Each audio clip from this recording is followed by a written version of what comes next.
मनीषा स्नातक की छात्रा है और उसकी चाहत बैंकिंग सेक्टर में जॉब पाने की है। इसलिए मनीषा अपनी तैयारी को और भी बेहतर करने के लिए कोचिंग क्लास ज्वाइन करती है। कॉलेज के बाद मनीषा कोचिंग क्लास जाती और क्लास खत्म होने के बाद अपने घर चली आती। मनीषा के कोचिंग क्लास में 2 महीने पूरे हो गए और इस दौरान उसके कुछ फ्रेंड भी बन गए थे। उन्हीं फ्रेंड में एक अभिषेक नाम का लड़का था जो दिखने में स्मार्ट था। अभिषेक पढ़ने में तेज था और वो मनीषा को पसंद करता था। लेकिन मनीषा इस बात से अनजान थी कि अभिषेक के दिल में उसके लिए प्यार है। क्लास में जब भी ग्रुप डिस्कशन होता तो अक्सर मनीषा के सवालों का जवाब अभिषेक ही देता। इस दौरान मनीषा के फैंस को यह एहसास होने लगा था कि अभिषेक मनीषा को लाइक करता है। अभिषेक अपने दिल की बात मनीषा से कहना चाहता था लेकिन कभी कहने की हिम्मत नहीं हुई। अब बैंक एग्जाम का नोटिफिकेशन आ चुका था। 3 महीने बाद एग्जाम होना था। अभिषेक को अब समझ में नहीं आ रहा था कि वो क्या करें। अपने दिल की बात बता दे या छोड़ दे। बहुत सोचने के बाद अभिषेक ने तय किया कि अब वो अपने दिल की बात मनीषा को बता देगा। अगले दिन अभिषेक क्लास में सबसे पहले पहुंच गया। थोड़ी देर बाद मनीषा भी क्लास में आई। अभिषेक ठीक मनीषा के पीछे वाली बेंच पे बैठ गया। अभिषेक की दिल की धड़कनें तेज होने लगी थी। जैसे ही क्लास खत्म हुआ तो अभिषेक ने मनीषा के कहा, क्या तुम क्लास के बाहर मिल सकती हो, मुझे तुमसे कुछ बात करनी है। मनीषा क्लास के बाहर आ गई और अभिषेक से कहा, बोलो क्या बात करनी है।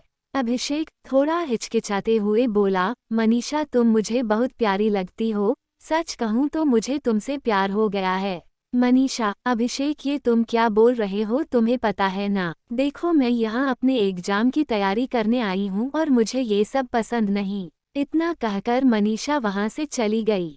अभिषेक घर आकर ये सोचने लगा कि कहीं उसने अपने दिल की बात बताकर गलती तो नहीं की।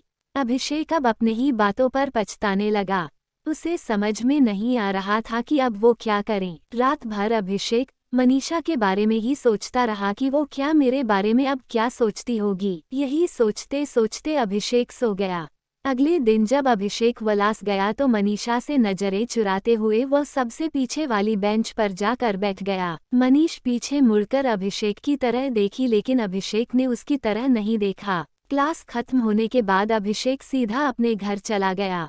मनीषा सोचने लगी कि आज अभिषेक ने मुझसे बात नहीं की, ऐसा क्या हो गया, और दिन तो वो मुझसे बात करता था।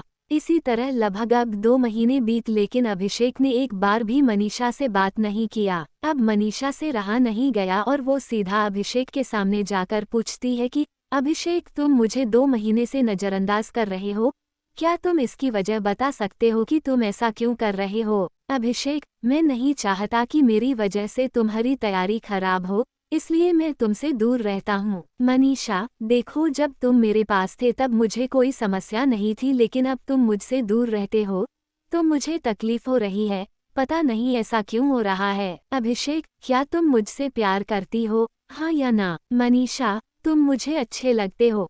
अभिषेक, मतलब तुम मुझे पसंद करती हो। मनीषा, अब तुम समझदार खुद हो तो समझ जाओ। इस तरह मनीषा ने भी बातों ही बातों में अपने दिल की बात बोल दी। लेकिन मनीषा ने एक शर्त रखी कि एग्जाम तक हम दोनों केवल पढ़ाई पर ध्यान देंगे। अभिषेक ने उसकी शर्त को मान लिया। अब दोनों बहुत खुश थे और सारा ध्यान अपने एग्जाम की तैयारी में लगाने लगे।